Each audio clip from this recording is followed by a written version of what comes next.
रांजण असायचा. या रांजणामध्ये त्या काळचे जे लोक होते म्हणजे जे व्यापारी होते सातवाहनकालीन, ते काय करायचे, एक अशी ठराविक रक्कम होती जी टोलला असते ती, तर एक कारशा पण काय असते ते नाणे म्हणजे मुद्रा, त्या काळची मुद्रा असते ते याच्यामध्ये टाकायचे. म्हणजे आपला जो टॅक्स आहे तो इथं भरायचे आणि इथून पास व्हायचे. मग इथून आपण जाऊ शकतो खाली जुन्नर, पैठण आणि कोकणामध्ये, असा मार्ग होता. तर आपण आता या ठिकाणी आलेलो आहोत. आपण त्याचा एक अनुभव घेऊया. म्हणजे म्हटलं जाते की त्या काळी अगदी पाच तासामध्ये हा रांजण संपूर्ण भरून जायचा. म्हणजे एवढी म्हणजे इथं माल वाहतूक आणि व्यापारी वर्ग इथून जायचा. कारण त्या काळामध्ये जे जुन्नर जे आहे शहर, त्या काळात जागतिक बाजारपेठ होती. सो गाईज बेसिकली एक प्रकारची एक एंट्री होती आणि एंट्रीमध्ये लाईक आपल्या टर्म्समध्ये बोलायला गेलं तर एक प्रकारचा टोल आहे. टोल आपण पैसे देतो. त्या काळी इकडे सोन्याचे जे मुद्रा होत्या सोन्याच्या वगैरे ते जे मुद्रा ज्या असायच्या ते मुद्रा ह्याच्यामध्ये जमा करत होते आधीचे लोक आणि हे ते मी त्या इथे जमा करून इथून एंट्री मारायची अशी. सो इथे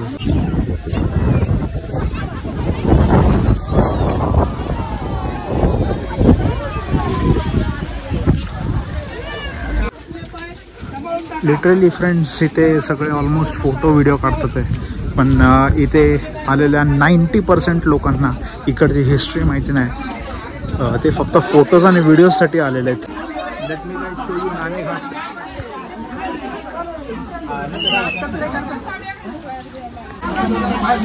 एकदम केअरफुली इकडून चालावं लागतंय. एकदम केअरफुली. स्लिप तर होत नाही आहे ॲक्च्युली. बघा स्लिप तर होत नाही आहे, कडक आहे. बट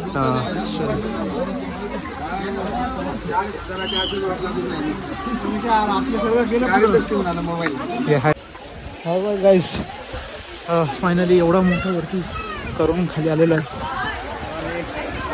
आता अजून बाकी आहे आणि हे खूप रिस्की आहे, खूप डेंजरस आहे. दगड सटकू शकतो, पायावर पाय पडू शकतो. पण थँक गॉड की इथे स्लिप होत नाही आहे. ज्याचे शूज आहेत वेगळ्या टाईपचे ते स्लिप होतात. इकडे आपली टीम आहे आणि खूप गर्दी इकडे. तरी संडेची कमी गर्दी आहे बट जास्त राहते.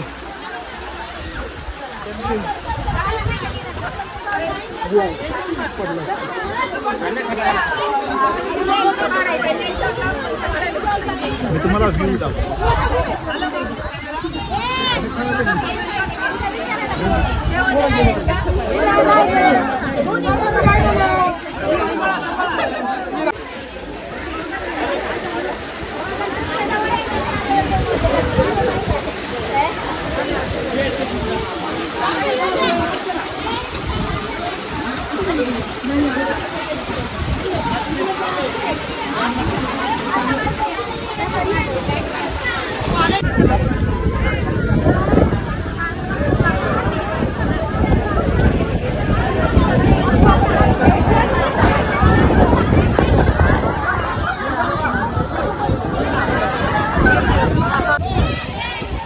सो गाईज हे बघा माझा भाऊ ट्रेकिंग करत असताना कुठं चढतोय भाई. हे खाली उतरतो का वरती होतोय?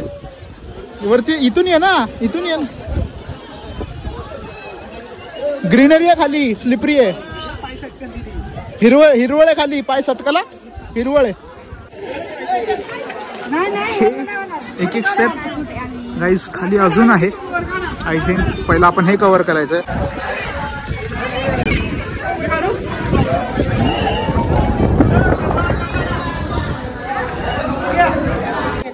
तो माल उतरून मग परत इथे जे त्यांचे बैल घोडे त्याच्यावरती ते फासले जाते मोरी. त्याच्यामध्ये सोने, चांदी, हिरे, हस्तिकंठ, स्वदेशी आपले लोकांचे पदार्थ हे जे होते ते वस्तू ते लोक एक्सपोर्ट करायचे. तो हा माल असा आहे आपण घेऊन ते वरती जायचं. तर इथे सातवन राजाची स्टॅच्यू होती बट ते आता डिस्ट्रॉय झाले, ते तोडले. सातवन त्यांनी या महाराष्ट्रात 500 वर्ष राज्य केलं सातवाहनकालीन. हा सातवाहन राणी नागमित्रांनी हा पुण्याला तोडला. थोडक्यात काय आहे त्याच्या राणीने इथे जे दान दिलेलं आहे कुणाला जनसामान्य माणसाला त्याचा उल्लेख आहे की त्यांनी दान दिलं आहे. आणि त्यांनी तिथे यज्ञ केले. तर ती जी होती ती कोणी पुरुष नव्हता. जो पुरुष होता श्रीमुख सातवाहन, त्याचा आपत्काली निधन झाल्यानंतर ती गादीवरती आली. ही एक महिला होती, शासक होती. दॅट वॉज अ वुमन, म्हणजे प्राऊड, तुम्ही पण एक महिला आहे. तर त्या महिलेने तब्बल म्हणजे 4 वर्षांमध्ये त्यांच्या पिढ्याचे आहेत राज करत होते महाराष्ट्रावरती. तिचं नाव होतं राणी नागनिकाय. तुम्ही यूट्यूब किंवा याच्यावर करू शकता. राणी नागनिकाय. हां, तर असं ते होतं. तर हा घाट आहे नाणे घाट. इथे नाणे घाट काय बोलतात, कारण नाणे म्हणजे घाट मीन्स घाट. तर मग इथून जर पास होतो, जसं आपण गाडी पास करताना आपण टोल भरतो, कर भरतो, तर त्या प्रकारचा प्राचीन तिथे कर भरण्याची पद्धत होती. ती कुठे आहे, तिथे रांजण आहे मोठा. तर त्या काळी म्हणजे त्यावेळेचे जे तारच्या पण होते, म्हणजे सोन्याच्या मुद्रा किंवा चांदीच्या मुद्रा, मग काय ते ठराविक रक्कम असायची, ते त्या रांजणमध्ये टॅक्स म्हणून ते टाकायचे आणि मग नंतर ते तिथे पास व्हायचे. इथून मालिक ते कुठं जायचे, जुन्नर, कोकण, औरंगाबाद, पैठण असं ते जायचे. चर्चा मिळाला आहे. तर महारट्टीचा म्हणून जो उल्लेख आहे, जो शिलालेख आहे, तो आपल्याला इथे पाहायला भेटतो. महारट्टीचं जे जी राणी महारट्टीच होती तिचा उल्लेख इथे आहे. तर तुम्ही भाजी लेणी बघितली, मळवलीला भाजी लेणी आहे, तिथे पण महारट्टीचा उल्लेख आहे. म्हणजे महारट्टी एक मोठी राणी होती. तर त्या राणीचा जो जे आठवण लोकांमध्ये तो होता राजा श्रीमुख सातवाहन. तर त्याचं आपत्कालीन निधन झालं आणि तो वारला. त्याच्यानंतर त्याच्या गादीवरती जी आली महिला, जी जी सून होती ती होती राणी नागनिका. हे सगळं ते मोबाईलमध्ये सोडू दाखवा ना. राजे होते नागनिका राणी. नागनिका राणी दिसते आपल्याला. हे ब्रह्मलिपी आहे, ते स्टॅच्यू तिथे होते पण आता ते डिस्ट्रॉय झाले. आपण पाहू शकता बघा. सो बेसिकली हे जे सगळे होते, हे जे इकडे असे स्कल्पचर्स होते, मूर्त्या होत्या, ते आता इकडे होत्या आणि ते डिस्ट्रॉय झाल्यात तिकडे. सो डिस्ट्रॉय केलेले आहेत. बट मी तुम्हाला एक दाखवतो की ते कुठे होत्या.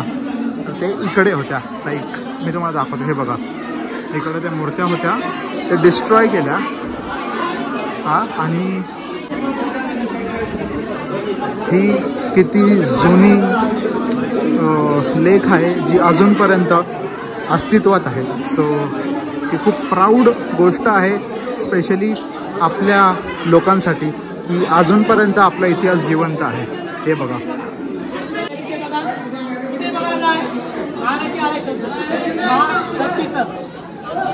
महारट्टीचा आलाय शब्द.